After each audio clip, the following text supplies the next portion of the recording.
I knew that whoever was in this house causing the most problems was in the basement. I honestly didn't want to go down there. I was a little freaked out. I knew they were down there. There's just something about basements that even still to this day freaks you out.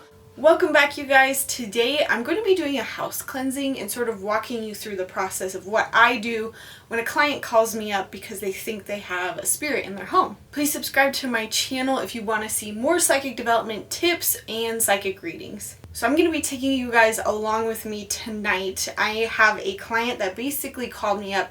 She was feeling like she had some spirits in her home and she just wanted me to come over and cleanse the space. Now, she's allowed me to film tonight. She has very graciously let me film today's process so that I can share with you guys on my channel. Now, if you feel like you have a spirit in your home, you can call up a psychic, call up somebody who specializes in house cleansings, but really I believe that you can get rid of the spirits yourself. And so I'm going to show you all the things that I normally do for a client, and you can sort of watch them, pick and choose what you like, and maybe take some of the things that I have in this video and implement it in your home. That being said, I do think that a lot of people just like having someone else come in and do it because it just kind of gives them peace of mind. So what I do to prepare before is I buy a few little things that I can take along with me and give to my clients. So the first thing that I bring are candles or oils. Tonight I'm going to be using white candles specifically. I also grab my sage and my abalone shell. You can also use a feather. I just haven't gotten around to buying one yet. I also bring my spray sage just in case somebody has kids in the house or somebody who's sensitive to smoke. Sometimes that's pets a lot too. But I like to have all the options available, and I usually ask ahead of time what the client would prefer me to use. I'm actually using dragon's blood tonight, and dragon's blood is sort of like a resin that they put on top of sage to sort of make it have like a little bit more of an oomph to it, to kind of really extra make sure you're getting rid of spirits. And it's really pretty too. All of these products I have linked down below, by the way. Now, for getting rid of spirits specifically, I usually bring some black tourmaline stones. Those are just my favorite crystals to get rid of negative energy. Now, if I'm cleansing someone's house and there's not negative spirits in there, and maybe, they bought a new house and they want to, start with a clean slate, I'll bring different items for that. And then I have a little witchy recipe that I like to bring, and this consists of lemon, garlic, and salt. Now, the reason why I bring items with me is if somebody's calling me because they want me to come over to their house and cleanse it for them, I feel like just showing up and leading them through a meditation sometimes just doesn't feel like enough. Sometimes I feel like these people have a little bit more peace of mind when I can bring something physical or just ritualistic. I find that intentions are great when you're feeling positive, but sometimes when you need something a little bit more, when you need a little bit more of that belief to set your boundaries, set your bubble, keep the negative things out, sometimes doing more ritualistic things can kind of help you set that intention better. So I truly believe that you don't really need any of these things. You can use your mind and you can be firm, but even I still have times where, spirits come in and I have a hard time kind of keeping them out. So I can understand how buying crystals, using oil, candle, all of these little things here and there can make you feel a little bit more safe and a little bit more protected. So usually before a house cleansing, I try not to read the space because I just don't want to constantly be tuning into it and have all these biases before I even walk in the door. What I do is I drive to the client's house. I usually make sure that I'm a little bit early, and honestly I do this with any event that I show up for, and I usually just sit in my car for an extra 15 minutes and play some music on my phone, listen to some meditation music, and I take the time to tune in to the home before I walk in. Now, I make sure that I do not do this while I'm driving. You should never be driving and doing intuitive work at the same time, but this is where I just kind of get my first impressions of what I might feel is in the house. Then I go into the house, introduce myself, kind of get everything set up. I explain the process of kind of how I'm going to do everything in the night. I think that's important so that people aren't just like, how long is this going to take? What is she going to do? I like to be just very clear up front. Then I kind of go to the center of the home, wherever I'm feeling like gravitating towards, where I feel like there's just kind of the most homely, warm energy, and that's where we light our candle. And then I walk through the house and sort of do my thing, trying to guess what's in there, trying to feel everything out. And then I walk the client through a series of meditations, intentions, things that they can do to sort of help me cleanse the space. And the reason why I like to teach my clients how to do something is that, I'm not going to continue to live with them. They're still going to have that space in that house, and I don't want them to ever feel like they need to call me up in order to keep their house cleansed. And so I sort of do a combo of getting rid of the energy myself first and sort of tuning into the situation and deciding, how much of that information I want to give to them or not. And then I make sure that the client feels empowered to take control of the energy of their house themselves. Now, a really quick tidbit for those of you who are psychics out there and doing the same thing. Sometimes you might have to use your intuition to decide how much information you want to give to that client. I feel like if there's a lot of negative stuff going on, telling them everything about it might not be the best idea, because then they're aware of all of these things and you might have gotten rid of it, but then they're still freaked out and they're scared. And what happens is they can call those spirits back in by thinking about them, by talking about them to their friends, or just by being worried about them. And so if I feel like if ever there's something really negative or scary, something that might freak me out, as cool as it might be to share that information, you have to also remember that this is someone's home and you don't want them to be living in fear. And so sometimes I might just keep it as simple as, I felt something negative over here, but I spent some extra time in this area. But I'm not going to be like, oh, I saw this man and he was looked like this and he had his eyes gouged out or something like that. Because I don't want them to hold on to that image. And you have to understand that if you are imagining bad things, if you are expecting bad things to happen, in a way it's an invitation for those negative energies to come in, because you're like, oh, well, they're here. I'm allowing them in my home, I'm thinking about them, I'm talking about them, so I must be able to show up and hang out in this person's home. So again, just sort of have that filter on how much information to give your client. We want to help them, not spook them or make them be like, oh wow, she can pick up on so many things. At the end of the day, you have to remember that this is someone's home. Alrighty, it is almost time for me to go. I'm gonna get my stuff together and let's head over. Black cat. Kitty, kitty! I feel like such a creeper filming in my car. So I'm realizing now that I've been picking up hits on stuff that's in their house all day today, and I just didn't even realize it. And it was as I was coming over here, I was starting to get more hits, and that just happens when I get closer because I'm thinking about it. And so there was twice today that I just had this super clairsentient, which I don't know why I didn't pick up on it before, because I'm not very clairsentient, but it's a very, it's just this feeling of dread. This feeling of dread was just towards, my husband and my son, something really bad was going to happen to them. And I had that happen twice today, and it was just, very... a little bit out of the norm for me to get that anxious just about a thought like that. And then on the way over here, I put in their address, realized it was next to a school, got another hit, and I was like, I think this spirit or whatever, a spirit in their house might be connected to a child, and they're stressed out about a child. Haven't really tuned into it much other than that. But yeah, already picking up things before I go in. So I'm just going to do a little meditation in here before I head in. So when I went in, they were on top of everything. They already had candles lit. So once I got set up, I lit my candle, sort of talked about how everything is intention based, how we can get rid of these spirits with our intention. We don't need all of these fancy tools, but sometimes they help, sometimes they make us feel better. But I left that candle burning the whole time that I was there. I also pulled some cards that we were going to pick up later, and this was one card for how is this being attracted, and then 2 more cards for how we can get rid of this energy. I purposely didn't have them tell me what they were experiencing because I didn't want that to influence what I was picking up. So then I went around the house for myself, and at the same time as I was smudging, I was sort of using my medium abilities and tuning into what was there, why it was there, and telling it to leave and getting rid of it. I went to their upstairs first, and honestly, I was a little spooked.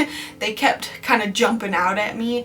I felt like they were hiding from me in the closets and in the rooms. It's like they knew, and when I say they, it was the spirits, the negative spirits.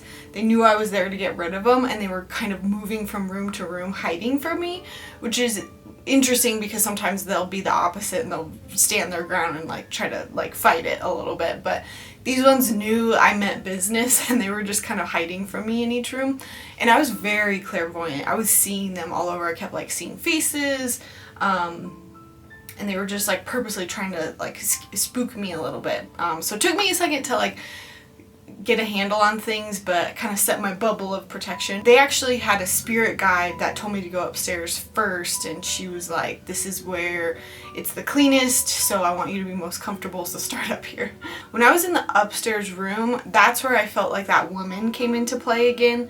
I felt like it was a mom, and she was looking out the window at the school across the street, and she was like, my baby is lost. I also asked my guides, I felt like she found this baby. There was just maybe like a traumatic like moment or like a scare where she thought her kid was lost or something like that. And so I was trying to tell her, you know, you're gone, like that's not a thing anymore, like you've moved on, you're dead, you know, trying to just explain things to her. On their middle floor, I really felt like it was pretty clean and clear. You can tell when people smudged their house, and I think they had done the most like smudging and work kind of on their main floor, and I didn't feel like there was too much going on there, but I still just walk around, use my smudge stick to just get every corner of the room. And as I walk, I say intentions out loud. I say, you know, you have to leave, or, you know, things of our highest and best good only are allowed here. They were also having problems with their dogs barking, and so as an animal communicator, I was kind of tuning into that as well. It felt like there were a few different things going on. I felt like she was barking out of a combination of just being like stressed and just barking to bark. I also felt like when the spirits were like spooking me upstairs, they sort of did the same thing to her, and so that's why she just would respond that way. And then I also told them I felt like she was just barking because she would think that she heard something, but then she totally didn't. And that all was information that I got from my guides. So sometimes it's not always that your dogs are barking at spirits, it's just like it could be a combination of things, and so I was picking up a little bit of everything. Once I got to the middle floor, I knew that whoever was in this house causing the most problems was in the basement, and I honestly didn't want to go down there. I was a little freaked out. I knew they were down there. There's just something about basements that even still to this day freaks you out. But I walked down and I immediately saw a little boy crouched in the corner next to actually some toys, which I didn't realize they were toys until I got over there. I think he either had some mental or physical problems in that life, because he was just appearing to me kind of grotesque and kind of just creepy, is all I have to say about that. Spooked me a little bit, and I went down there, smudged, just kind of pushed him out. And then I was just trying to figure out the story, like, why is this happening? What is going on here? And as we sort of ventured further into their basement, they had this like room. It was very old, very like 70s looking. And I felt like that's where this little boy's dad would hang out. And I didn't feel like the dad was actually there. It was like I was getting flashbacks, psychic information from my guides, not that that spirit was actually there. There's kind of like a difference in my mind. There's, you know, flashbacks of like, this is what happened, we're telling you the story, and then there's, no, this spirit is here right now, present. And I was seeing this dad working down in this room and hiding away from his wife, who was upstairs, who's misunderstood, maybe a little crazy. And then, you know, I also just felt this like deep shame towards this son, deep shame. His dad would kind of hide out in the basement to get away from their family. And so he was just kind of hanging around looking for approval, looking for love. And the mom felt like she was just misunderstood. Like there might have been things she said or did that she probably needed some help with, just socially, emotionally. But everyone kind of just chalked her up to being a little crazy. And I mean, not too bad. It doesn't feel like an extreme case of it, but she just felt lonely. And I think that's why this little boy was stuck here, was, you know, he had a lot of negative experiences. Dad was there, and my client actually went down there and she was like, I think that's why he was down there and hanging out so close to his dad. It was his hideaway. Huh? It was his hideaway. Where he hid away from everything of life. The dad or the son? Dad. Yeah. And the little boy, the only thing he could do was be in the playroom to be close to his dad. Oh. Chills. I'm sorry. No. That's just what I feel down there. Yeah, absolutely. It's good to understand it more down there. To understand. I thought that was so cool that she picked that up. I also felt like one of the walls that they had, just like that's where some of the energy was entering in. I felt like it was a combination of like maybe their neighbors, or just like I felt like there used to be another room there. Like there might have been like an extension on the house or something. But it just felt like things were coming in that way. So I told them if they can set the intention to sort of make that wall feel more like a wall and set the intention that nothing can come through. Like if they want to put something up on the wall, like a symbol or something, and then they were asking me like, well, what symbol? And I was like, I don't know, it doesn't need to be like anything specific. Like you can even print out a picture of like a brick wall and like put it up on the wall. And it was so funny because they started printing out pictures and put it on the wall. And I was like, heck yeah, I mean, that totally works. As long as you're looking at it and you're like, that reminds me to set the intention that I'm safe, I'm protected. That's all it really needs to be. And it doesn't need to stay there forever. It's more just about resealing those boundaries, resetting that so you feel a little bit safer. So yeah, nothing like super negative. It's just spirits confused about where they are and maybe just reliving old traumatic moments in their life. Just felt like this family was kind of in there. Maybe they had been attracted just purely because my clients had been a little bit more open. Honestly, they weren't too freaked out. They just sort of wanted some confirmation. Confirmation of what was going on, maybe why it was happening, so that they could feel a little bit more in control again. So then I went back to them, sort of told them what I was picking up on, and I actually decided to tell them everything because I felt like they weren't too scared. I felt like it was an okay zone to sort of tell them everything. If they were really freaked out, I probably wouldn't have told them about the little boy or how I was seeing him, but I think they handled it just fine. So then what I did was give them a bunch of like exercises that they could do. So I told them obviously they could sage, and I left the sage bundle with them. Another thing they could do is clap, and just clapping or banging a pot and pan together and walking around your house, it just breaks up the energy. Like that sound, that obnoxious, annoying, loud sound, can just like make it uncomfortable for spirits to be in a space. If you don't really like making a bunch of noise, you can also do music. Just grab your phone, turn on a really happy, high vibes soundtrack, and then just walk around the house and play this music. And the idea here is that if you are keeping your space high vibrational, of your highest and best good, you know, white light, and you can set the intention by doing that, you know, with music, with sound, with all of these tools, then it makes it harder for negative spirits to coexist in that energy. And so I sort of gave them all of these tools, and I said, pick one, and I want you guys to go around the house and do that in each room, or maybe just an area that you feel like needs it. And so it was so great because they both were like walking around stomping and clapping and talking to these spirits, and their dogs were just like, what is going on? But it was great because I think they felt empowered to be like, no, I'm not afraid of this space anymore. I'm gonna come in here and make noise. This is my house. So then we took the black tourmaline stones, and I actually had them place them where they felt like it was needed most.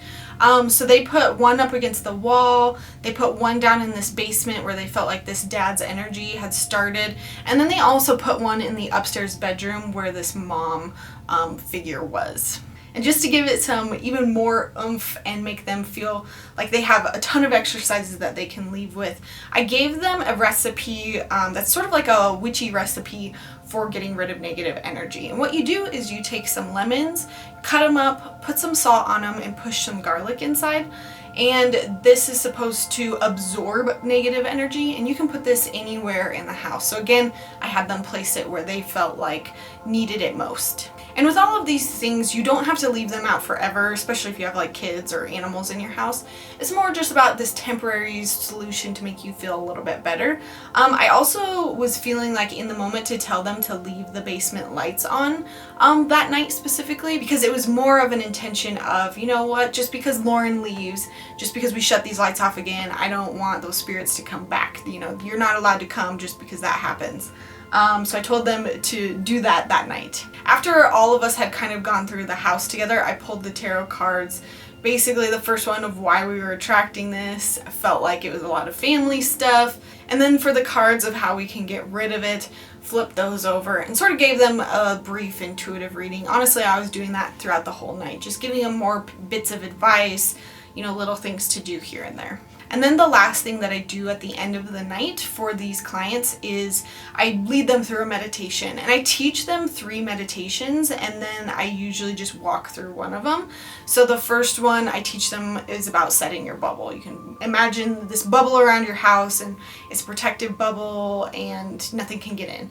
Another one that you can imagine is a funnel kind of up above the top of your house, and imagine it like a big vacuum. You sort of visualize this vacuum suck the energy out. My third one is my absolute favorite one, and that is to imagine each and every wall of your house being covered in gold light. So as you're laying in bed at night, just imagining each and every one of your walls being covered in gold light. And also not to forget the floor or the ceiling, and just as you're doing this each room by room, pushing this energy, pushing it out, and just imagining your house filled with just this gold light. And it was actually Archangel Michael that gave me this idea ages and ages ago when I was learning how to be psychic and I was struggling with spirits in my home, and he was giving me visualizations. And the thing about visualizations is it gets in your head, you are constantly thinking about your space being high vibe, and it's like the law of attraction. Whatever you think about, you create. Your thoughts create your reality. So if you're constantly thinking about your space being high vibe, being a positive space to be in, it's going to be that way. So I didn't actually do any of these 3 meditations because I felt like the spirits in this house needed to kind of move forward a little bit. So I actually did a meditation, just impromptu, calling them into the light. So I actually had us go down to the area that I felt like had the densest energy, and I put the candle in the center of the rug, and we imagined pulling this candle's light out and sort of making a beam up towards the sky, and we just invited the spirits to come and step into the light if they wanted to. There's no forcing, you can't force them to do it. And I actually learned this in my shamanic courses, and it was very powerful. And so we created this white light. They might not have been able to feel it as well as I did, but as soon as we created that light, I felt like that little boy just ran to it, like right away, bam, he was gone. Mom took a little bit longer. She was a little bit more hesitant, but I felt like towards the end she did sort of step into this light and move forward. Dad, so much, not so much, but I basically set the intention that if anybody wanted to step into it, this light would still be here. He's got a little bit of time, but after that, he's got to go. So at the end of the night, I sort of asked them how they felt. They sort of said they felt like the whole house was just lighter. They felt more in control. I also told them to kind of claim that basement space as theirs, like put up an altar, do meditations down there. You put decorations up. You could even like repaint or remodel, put in new lights, bring plants into a room. Any of that will help just make the space feel more yours. And it was so cool because as I was leaving, that guide that was helping me, that was their guide, she opened the door to let me out, and I felt like this guide laid flowers down on the ground. And I just like said it because I was still like tuned in, and I was like, oh, she's laying flowers down on the ground. And then my client was like, well, it's for you. She's thanking you. And I was like, oh, cool. I had an awesome night, awesome clients. I absolutely loved doing that. It always surprises me how these things are going to turn out, but I'm going to head home. So I usually sort of ground and center back in my car, disconnect, make sure nothing is following me home. Specifically last night, I was just having so much fun with them and I was so tuned in. I was having a hard time disconnecting and I still felt like things were following me a little bit. So when I got home, I made sure to take some extra time to walk outside, put my feet in the grass, and I imagined like sending my energy down, and it was crazy. Like I felt like I almost like turned upside down, and I was just like, bam, my head felt like clear again. So that's one of the ways you can sort of get grounded again. I absolutely love doing that. That was so much fun. I've done a few house cleansings, but it's for like usually new houses, like new homes, which you can also do just to kind of reset the space. But I absolutely love working with spirits. It reminds me like how clairvoyant I am with them, and it little spooks me even to this day. But I mean, as long as you're protecting yourself, protecting your boundaries, you can go in, work with these spirits, you know, figure out what's going on, come home and be totally fine, shut off your ability and not have anything follow you anymore. So I hope these tips help you guys out if you are either a psychic or if you feel like you have spirits in your home. Try to implement some of these things, and again, try them all, see what works best for you. So if you do any of these exercises, let me know, because I'm really curious what works for you. And if you have any others that are out there, please share them in the comments, because it only just helps us all. I really want to go into more haunted houses and have somebody come along and film me. Let me know if you guys want to see that or not. I think it would be so cool to kind of see what I'm doing real time. It was a little difficult for me to both get B-roll and do the work at the same time. Obviously, I put the work first, and so, you know, I might not have had as good of footage as I would have liked to have, but I really want to do more of these, just filming myself in clients' homes and kind of getting into the energy and what was happening. And whether you are an intuitive practitioner of some sort, or you're just somebody who likes to learn more about the psychic ability, please subscribe. I have a new video coming up where I talk about how much money I make as a psychic, which I think is super helpful for those of you who are starting out and you're like, I want to charge for readings, I need to like market myself, but I don't know how. And I kind of have this new video coming out that's part of my series on kind of how to grow your business as a psychic. I also go live once a week, and I try to get one video uploaded to you besides that every week. I think a lot of this work, especially with haunted houses, everyone is like, ooh, it's haunted, and they like try to make it big and showy and scary because, you know, that's what you have to do on TV and media to sell it, to keep people watching. But really, I'm all about making it practical, making it realistic and genuine. So if you want to see more content like that, check out my channel, and I have lots of information about psychic development coming your way.